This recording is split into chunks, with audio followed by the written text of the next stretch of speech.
Hi everyone, welcome back to इनफेक्चर। So आज के इस वीडियो में हम फिर से एक नए वैकेंसी के बारे में बात करने वाले हैं। स्टाफ नर्स फीमेल की वैकेंसी है, सब इंस्पेक्टर का पोस्ट है ये। इसके साथ साथ सब इंस्पेक्टर में Pioneer, draughtsman and communication post की भी वैकेंसी आई है। सो इन डिफरेंट पोस्ट के लिए कौन कौन अप्लाई कर सकता है उसके बारे में बात करेंगे। सशस्त्र सीमा बल की तरफ से यानी कि government of India, ministry of home affairs, central level government की ये वैकेंसी है। इसके लिए कौन अप्लाई कर सकता है, क्या क्या कंडीशन है, वो सारी चीज़ें यहाँ पे डिस्कस करेंगे। सिलेक्शन कैसे होगा स्टाफ नर्स फीमेल के लिए, बाकी अदर पोस्ट के लिए भी। तो यहाँ पे स्टाफ नर्स के लिए सिर्फ फीमेल अप्लाई कर सकती हैं, लेकिन बाकी जो अदर पोस्ट है सब इंस्पेक्टर में, जैसे पॉइनियर, ड्राफ्टमैन एंड कम्युनिकेशन, इसके लिए बॉयज़ भी अप्लाई कर सकते हैं।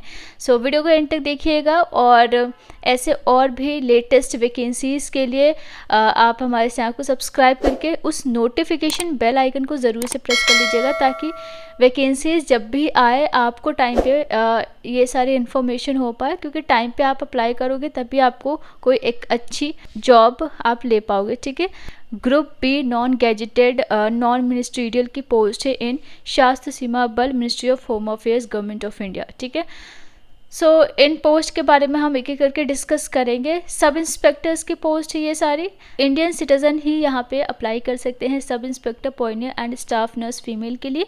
लेकिन ड्राफ्टमैन एंड कम्युनिकेशन के लिए अगर कोई नेपाल या सब्जेक्ट ऑफ भूटान से बिलोंग करते तो वो भी यहाँ पे अप्लाई कर सकते हैं। वैकेंसी की बात करते हैं। स्टाफ नर्स के लिए टोटल वैकेंसी 29 है, और बाकी अगर देखो पॉइनियर के लिए 20, ड्राफ्टमैन के लिए 3 है, और सब इंस्पेक्टर कम्युनिकेशन के लिए टोटल 59 वैकेंसी है, ठीक है। EWS के लिए यहाँ पे रिजर्वेशन है 10% वैकेंसी का। एंड बाकी हम डिटेल्स यहाँ पे चेक करेंगे। ऑनलाइन ही आपको फॉर्म फिल करना रहेगा। इन चारों पोस्ट में से आप सिर्फ एक ही पोस्ट के लिए अप्लाई कर सकते हैं। तो अगर आप स्टाफ नर्स फीमेल के लिए अप्लाई करना चाहते हैं तो आप सिर्फ उसी के लिए अप्लाई करेंगे। बाकी जो भी मेल कैंडिडेट है वो पॉइनियर, ड्राफ्टमैन एंड कम्युनिकेशन में से कोई एक पोस्ट के लिए अप्लाई करेंगे, ओके। पे लेवल एंड अदर अलाउंसेस की बात करें तो 7 CPC के अकॉर्डिंग ही यहाँ पे आपको सैलरी मिलने वाला है। तो आपका बेसिक पे क्या है, जितनी भी वैकेंसी आई है आज के वीडियो में जो डिस्कस कर रहे हैं, इन चारों पोस्ट के लिए आपकी सैलरी रहेगी लेवल 6 की।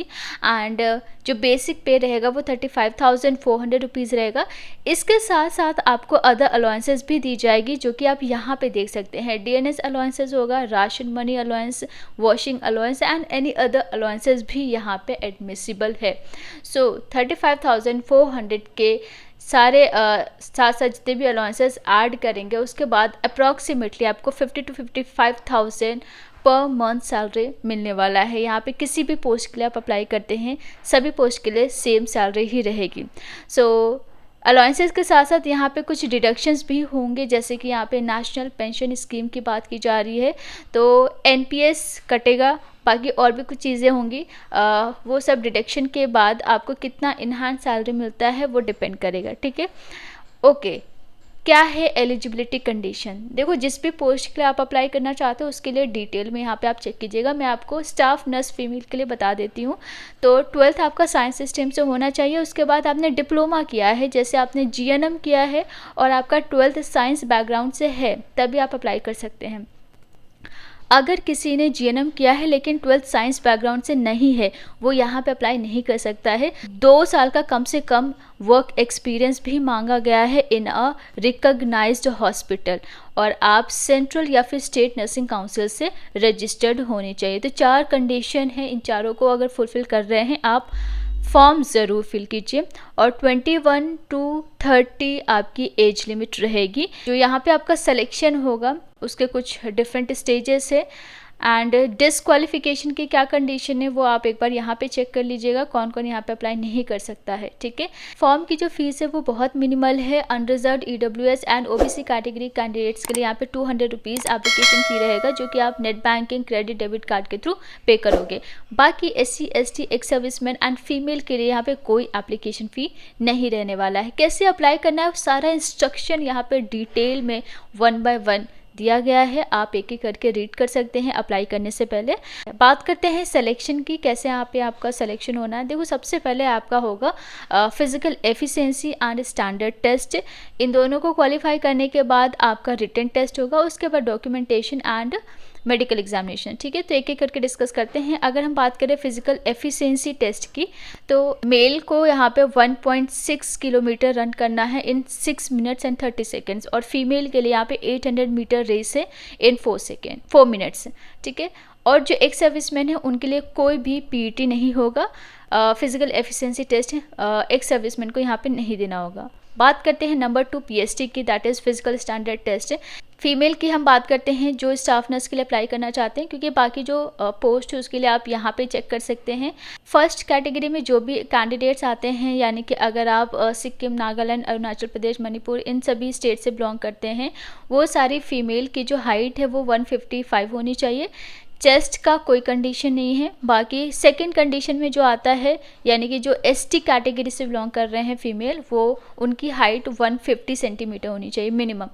और जो 1 और 2 कैटेगरी में नहीं बिलोंग करते हैं उनके लिए यहाँ पे 157 मिनिमम हाइट है। Okay, physical efficiency and standard test आपका क्वालिफाइंग इन नेचर है, उसको आपको सिर्फ क्वालिफाई करना होता है। जो फाइनल मेरिट लिस्ट बनेगा वो रिटन टेस्ट, रिटन एग्जामिनेशन के बेसिस पे ही बनेगा। ठीक है, तो सोलली आपको रिटन एग्जामिनेशन में अच्छा स्कोर करना होगा और पीटी पीएसटी आपको सिर्फ क्वालिफाई करना होगा। सो रिटन एग्जामिनेशन की बात करते हैं। ये जो कॉमन एंट्रेंस टेस्ट होगा 3 घंटे का होगा, और इस 3 घंटे में 150 क्वेश्चन पूछे जाएंगे 150 मार्क्स के। इसमें आपका आएगा GK, mathematics, reasoning, general English या हिंदी में से कोई एक लैंग्वेज आप चूज़ कर सकते हैं। ठीक है, तो टोटल 4 सेक्शन से 50 मार्क्स के। उसके बाद 100 मार्क्स का आपका टेक्निकल सब्जेक्ट भी होगा। ठीक है, अब मिनिमम क्वालिफाइंग मार्क्स यहाँ पे दिया गया है, लेकिन इसका कोई मतलब बनता नहीं है। जितने नंबर ऑफ कैंडिडेट्स यहाँ पे सेलेक्ट होंगे, देखो जितनी भी वैकेंसी है उसका 3 गुना कैंडिडेट को सेलेक्ट किया जाता है पीईटी पीएसटी के बाद रिटन टेस्ट के लिए, और उसके बाद कट ऑफ कितना जाता है वो डिपेंड करता है कैंडिडेट्स पे। ठीक, तो आपकी जो फाइनल मेरिट लिस्ट बनेगी वो इस रिटन टेस्ट के बेसिस पे ही बनेगी। उसके बाद आपका होता है documentation, medical examination and review medical examination. तो ये सारे स्टेजेस आपको क्वालिफाई करना होगा, और रिटन टेस्ट के बाद ही ये सारे प्रोसेस होने वाले हैं। अब आप हमें बताओ आपको क्या डाउट है इस वैकेंसी रिलेटेड, और अगर आप आज ये वीडियो देख रहे हैं तो आई गेस 20 से 25 दिन ही है आपके पास अप्लाई करने के लिए, इसके बाद आप फॉर्म नहीं फिल कर पाएंगे।